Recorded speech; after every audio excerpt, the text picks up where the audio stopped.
Salut à tous, c'est Tsuki. Aujourd'hui on va revoir en vue les dernières mises à jour pour le Terra Luna et son stablecoin UST, voir ce que la fondation de Terra veut mettre en place pour la suite de la blockchain, et on va aussi faire un petit bilan de tout le marché de la crypto puisqu'on vient de passer la moitié du mois de mai, et ce mois de mai c'est un mois historique pour tout le marché cryptographique. Juste avant de débuter, en description tu peux retrouver plusieurs liens affiliés. Ce sont des liens qui sont aussi avantageux pour toi que pour moi, donc comme par exemple Nexo, où en déposant 100$, alors tu vas gagner 25$ par la suite. Ok, donc pour commencer par rapport au marché global de la crypto, la capitalisation se situe aux alentours de 1 260 000 milliards de dollars, ce qui équivaut à une augmentation de 2,17% au cours de ces dernières 24 heures. Et si on regarde plus profondément la capitalisation boursière totale, quand on est sur les graphiques global des cryptos en général, et on peut voir que quand on prend le graphique sur le dernier mois qui vient de s'écouler, on peut voir que pour les derniers jours, le marché commence à se stabiliser petit à petit. Donc on peut voir que pour le 24 avril, on était à une capitalisation totale de 1 849 000 milliards de dollars. Et ensuite ça a chuté jusqu'à presque 1 trillion de dollars. Donc ça a presque fait une chute de 50%, ce qui est juste énorme pour le marché global de la crypto. Et on peut voir que depuis ces derniers jours, ça commence à se stabiliser petit à petit. Ça a commencé à se stabiliser quand la chute de Terra a été officialisée et que ça commençait à se calmer petit à petit, même si ça s'est pas du tout calmé, mais c'est juste resté au fond du gouffre. Et du coup, le reste de la globalité des cryptos, ça a commencé à se stabiliser petit à petit, puisqu'on n'était plus du tout en état de crise, mais simplement de stabilisation. Donc on peut voir que depuis le 13 mai, ça commence à se stabiliser aujourd'hui jusqu'au 21 mai 2022. Et si on prend le graphique en version annuelle, alors ici on peut voir donc le 12 mai et le 13 mai, on peut voir qu'on est vraiment à un point creux où on a touché presque les 1 trillion de dollars. Et ensuite, si on retourne en arrière, on peut voir que pour l'année 2021, donc le 7 juillet, on était aussi à une période très creuse. Et cette période très creuse, c'est exactement le même montant que ce qu'on a actuellement. Et ça, c'est un signal assez fort pour se dire qu'on pourrait potentiellement voir un mouvement haussier sur tous les tokens principaux. Et du coup maintenant par rapport au Bitcoin qui coûte 27 000$, on peut y donner une petite conclusion, c'est qu'il n'a pas du tout été adopté pour faire face à l'inflation. Alors je dis ça parce que beaucoup de personnes disaient que le Bitcoin était le meilleur moyen de faire face à l'inflation, mais pour le moment on constate simplement qu'en temps d'inflation record, depuis cette dernière décennie, le Bitcoin n'a pas du tout été efficace pour couvrir l'inflation. Et c'est même tout à fait le contraire, et on voit même qu'il est très corrélé avec les marchés mondiaux, comme par exemple le Nasdaq et le S&P 500. Alors tu te dis peut-être que c'est pas un argument fiable pour admettre que le Bitcoin c'est pas un outil pour faire face à l'inflation, mais si on se penche sur son graphique et qu'on prend le graphique en week, donc en semaine, on peut constater qu'on est quand même à la 8e semaine de pertes consécutives, et ça c'est une toute première pour le cours du Bitcoin. Et pour te montrer que le Bitcoin est vraiment corrélé au S&P 500 et au Nasdaq, alors maintenant on peut prendre le cours du S&P 500, et comme sur le Bitcoin, on va prendre le graphique en semaine, et on peut voir qu'on est aussi sur la 8e semaine de pertes consécutives, chose qui arrive très rarement sur le marché du S&P 500. Et ensuite, ce qu'on peut faire évidemment, c'est prendre le Nasdaq, et on peut voir que sur le Nasdaq, c'est exactement la même chose. Donc comme le Bitcoin, on est encore une fois à la 8e semaine de pertes consécutives. Donc c'est vraiment trois marchés qui sont réellement corrélés. Et du coup, pour revenir au Bitcoin, avec tous les éléments de cette dernière semaine, qu'on le veuille ou non, il faut l'admettre qu'il est extrêmement corrélé aux autres marchés mondiaux. Et ça risque de ne pas plaire à beaucoup de monde. Et ensuite, on peut revenir à l'événement majeur de cette semaine et de la semaine passée. Donc évidemment, c'est le Luna. Et en plein pendant la chute du Luna, le Bitcoin a chuté jusqu'à ses 27 000€. Il y a même eu une légère perte sur l'USDT. Et d'ailleurs, en parlant de l'USDT, tu peux aller voir l'une de mes dernières vidéos qui parle du sujet, de savoir si l'USDT serait capable de chuter comme l'UST.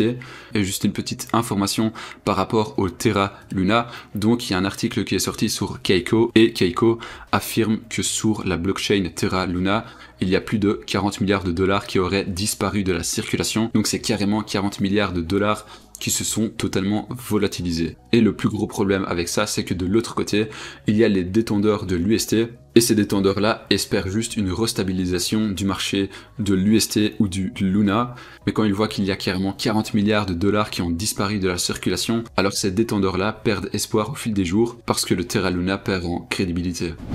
Et du coup, en parlant de ça, on peut passer au point le plus important de la vidéo, c'est les updates qu'il va y avoir sur le Terra Luna. Du coup, on va voir tout ce qu'il s'est passé depuis ce week-end sur le Terra Luna. Premièrement, sur Twitter, on a la LFG, donc la Luna Foundation Guard, qui a accumulé ses réserves de crypto pour justement couvrir un scénario comme celui-ci sur Terra Luna. Et les fonds étaient stockés et prêts à être déployés si l'UST faisait un décrochage. Et c'est ce qui est malheureusement arrivé. Et le 7 mai, donc le jour du décrochage, la LFG stockait 80 394 bitcoins, équivaut à presque 4 milliards de dollars de fonds. Et ils avaient aussi d'autres jetons comme du BNB, des UST et des USDT. Et il y a quelques jours, la LFG a justement divulgué les fonds qui leur restaient, et on peut voir qu'il leur reste seulement 313 bitcoins, 39 914 BNB, etc. Et la question principale à se poser, c'est où sont passés tous ces fonds, parce que l'UST et le Luna ont continué de chuter en chute libre. Et quelques jours après ce tweet, ils ont répondu en plusieurs tweets à la question que je viens de poser. Donc en fait, la fondation a commencé à convertir leurs fonds en UST quand ils ont commencé à voir que l'UST commençait à décrocher totalement des 1 $. Donc en gros, ils ont commencé à vendre pour 26 millions de dollars d'USDT, 23 millions de dollars d'USDC, équivaut à 50 millions de dollars d'UST, et ils ont aussi été de l'avant en transférant 52 000 bitcoins. En gros, c'est plusieurs milliards de dollars de la part de la fondation Luna Guard, et c'est cette fondation même qui est censée être là pour couvrir ce genre d'événements, et ils ont pu faire tout ce qu'ils pouvaient et ça n'a strictement servi à rien puisqu'ils ont pratiquement perdu tous leurs fonds. Et ça c'est très dramatique, surtout que c'est une fondation montée par Terra Luna. Et maintenant, évidemment, on va parler du fork. Alors ça circule un peu partout sur les réseaux sociaux et on va faire un petit rappel de ce qu'est un fork. Un fork, c'est quand une partie de la communauté d'une blockchain veut modifier le protocole de la blockchain ou juste changer quelques règles de la blockchain. Et du coup, dans ce cas, on produit une deuxième chaîne de blocs qui possède exactement le même historique que la blockchain principale, mais simplement qu'il y aura de nouvelles directives et des nouvelles règles. En fait, pour te donner un exemple, imaginons que tu as un frère et que tu te disputes salement avec lui. Alors vous prenez tous les deux des chemins différents, mais vous aurez toujours le même nom de famille. Et du coup ça c'est un exemple qui est semblable à un fork. Donc ce sont deux entités de la même famille, mais qui prennent des chemins différents, mais ils vont garder le même nom et la même histoire. Et un fork c'est aussi très similaire à ce qui s'était passé à l'Ethereum et l'Ethereum classique. Et c'est à peu près ce qu'il se passe en ce moment avec le Terra Luna. Donc il y aura un fork pour avoir le Terra classique. Et c'est dans le cadre de proposer un nouveau plan, et le principal changement c'est de lâcher complètement le stablecoin UST. Et ça c'est aussi l'idée de Do-One. Donc Do-One c'est le fondateur de Terra Luna, donc lui ce qu'il aimerait c'est redistribuer les jetons et abandonner totalement l'UST et diviser les blockchains en deux. Donc en gros il est lui-même dans l'optique de faire un fork. Donc ce plan s'appellerait le Terra Ecosystem Revival Plan 2. Donc c'est comme le fork, donc c'est conserver la blockchain principale qui s'est effondrée et d'avancer avec une nouvelle blockchain qui se nomme Terra Classic. Et la nouvelle chaîne va faire un airdrop, donc distribuer 1 milliard de jetons Luna entre les développeurs et les détenteurs d'UST et les détenteurs du Luna. Et sur Twitter, évidemment, le fondateur s'est déjà exprimé plusieurs fois au sujet des updates pour Terra, donc je t'invite vraiment à aller regarder ça. C'est directement sur le Twitter de Do-One. Alors là du coup je suis sur CoinMarketCap et en ce moment on peut voir que le Luna et l'UST sur CoinMarketCap affiche carrément un message de prévention comme quoi il faut agir avec modération et précaution, mais ça montre que le Luna est tombé très bas. Le Luna touche pour l'instant les 0,00009 centimes et il y a 2 jours seulement il y avait 3 zéros derrière la virgule, ça veut dire qu'il a encore chuté énormément. Donc là, ces dernières 24 heures, on peut voir qu'il a chuté de 20,91%. Donc là, ça continue de chuter, on voit ça en direct. Et ça continue de chuter alors qu'il ne vaut déjà presque plus rien. Et en 24 heures, il a perdu un volume de 50% alors que son prix ne valait déjà absolument rien. Et par rapport à son prix, je peux te donner quelques tips. Comme je l'avais dit dans la dernière vidéo sur le Terra, ne faites rien pour le moment sur son cours.